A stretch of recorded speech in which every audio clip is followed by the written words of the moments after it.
Hello, friends. Welcome to the Motivation Broadcast here in beautiful Savannah, Georgia. My name is Dr. Lloyd, and today we're going to talk about from the topic, Now Faith Is. I wanted to talk about this topic for quite some time now because the way that the religious institutions have been teaching and demonstrating faith is way far off the scale. What I'm saying is that when you look at the scripture according to the word of the Father, with the way that the denominational institutions teach this subject, faith, has been subject to many errors. Praise his name. Let's tell the truth today. Okay, so what I want to talk about today is the actual true concepts, okay, that one must need in order to truly understand faith according to this dispensation of the gospel, the way the scriptures actually lay it out. So there are going to be about 9 concepts that I'm going to be talking about over the next 3 broadcasts, if it be the will of Elohim. And today I'm going to start out talking about 3. Number 1. The first one is belief. Now, belief is a very important element of faith because it is what we use to precede faith. In other words, one may believe in something, but that doesn't necessarily mean they have the faith to do what they actually believe in. There are many pastors today that say they believe that thou shalt not commit adultery. And that may be true, but they will still go out and commit adultery. Not just pastors, but that's just an example. There are many people that do the same thing. They say they believe that thou shalt not commit adultery, but yet they will still go out and commit it. So belief alone will not get you there, but you do have to believe before you can have faith in something. Based on the experiences we've had in our lifetime and the things we've been exposed to, that helps us create our belief system. It helps us develop our belief system. And based on our belief system, we are as bound or as free when we operate in the daily things we do in our life. This is correct, my friend. You are as bound or as free by what you believe or do not believe.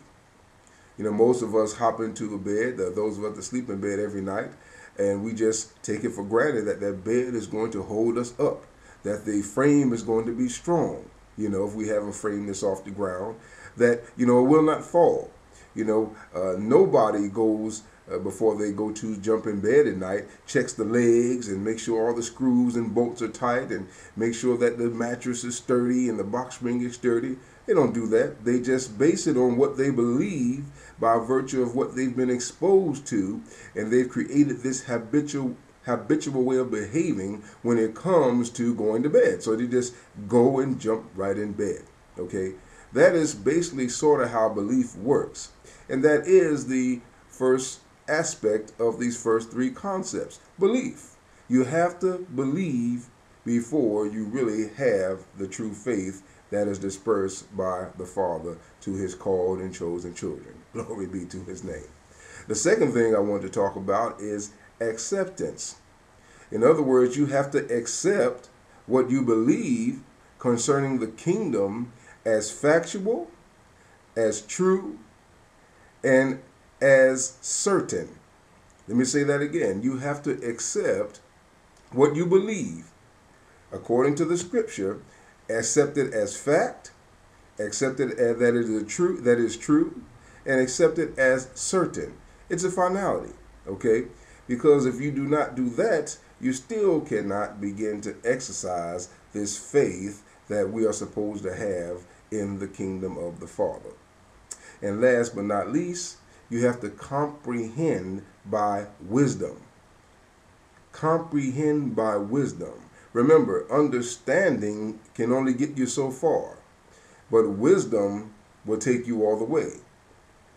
So what I'm saying is that understanding is information, but wisdom is the application of that information by which you believe. You see? So comprehending by wisdom means you not only believe it, but you accept it as factual, true, and certain, and then you put it into application. You apply what you say you have faith in, that you believe, on your regular, daily, habitual lifestyle way of living. Glory be to his name. You see, my friends, these are the ground rules that we must believe before we can even exercise and get into the faith that the Father teaches. Okay? So I'm going to start reading from the scripture in the book of Hebrews, chapter 11, and you've been there before, willing by the Father, you've been there before. And I'm going to read from verse 1. Okay, that's Hebrews chapter 11 and verse 1. Reads as follows. Now faith is. Now faith is. Okay, first, there you go, first lesson. Faith is always now. You know, faith does not operate in the past, it's always now. So he says, now faith is the substance. So it's tangible. This faith that we're talking about here is tangible. It's the substance. What is the substance of? The things hoped for, the evidence of things not seen. See, how is it that you can have substance of something that you're hoping for as evidence? Because these are generally things that you cannot see. These are generally things that, when it says the substance of things hoped for, the evidence of things not seen, these are things that you cannot see. But this is also what faith is. I'll read that again. Now, faith is the substance. That means it is something. It is the substance. It is tangible, but it's the substance of the things that you're hoping for. Okay? The evidence of things that you cannot see. What this is saying here is that when you walk in the kingdom as a called and chosen follower of Yahushua HaMashiach, what you have to believe is the things you have faith in that you cannot see. You know, the scripture says in John chapter 20, it says that those that are empowered are those that believe that have not seen, or those that believe what the scripture teaches and have faith in the things they have not seen. And you cannot do that without, number one, believing, without, number two, accepting that it is factual, true, and certain, and without, number three, comprehension by wisdom, being able to apply what you have believed in and what you have accepted as factual, true, and certain. You know, many things that we go through in life really require us as called and chosen believers to accept it by faith. Why? Because we have not seen the outcome of everything that's going to be concerning our lives. But we're going to have challenges. We're going to have obstacles. We're going to have things that we have to go through. And this is the kind of faith that we're going to need if we're ever going to get through it. The other thing is that there are many that watch our words that are outside of the kingdom that are listening to our voice. They are listening to our voice and watching our lifestyle as we walk as written epistles, okay, living epistles, as we walk as evidence as those who say we are called and chosen. There are many that are outside of the kingdom that need an example of what to truly follow. So it is very essential that we understand as true called and chosen believers how to access faith, how to possess faith, how to display faith, and how to explain faith. All right? So I'm going to read this again. Hebrews chapter 11, verse 1. Now, faith is the substance. That means it's tangible. It's something, okay, of what? Of the thing that I'm hoping for. The evidence of things that are not seen. Okay? So, if I am on my way to receiving something, before I receive it, there is the evidence that I'm hoping to receive it.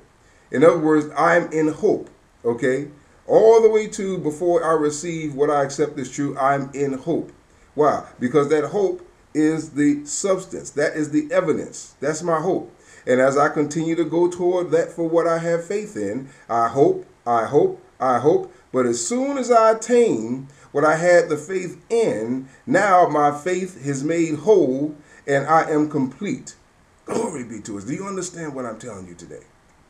My friends, you know, I'm looking forward to the next couple of weeks. I'm going to get into this a whole lot deeper. Until then, I want you to understand that you have to believe it precedes your faith, accept it as factual, certain, and true, Okay? And I want you to comprehend by wisdom. Until then, be empowered, my friend.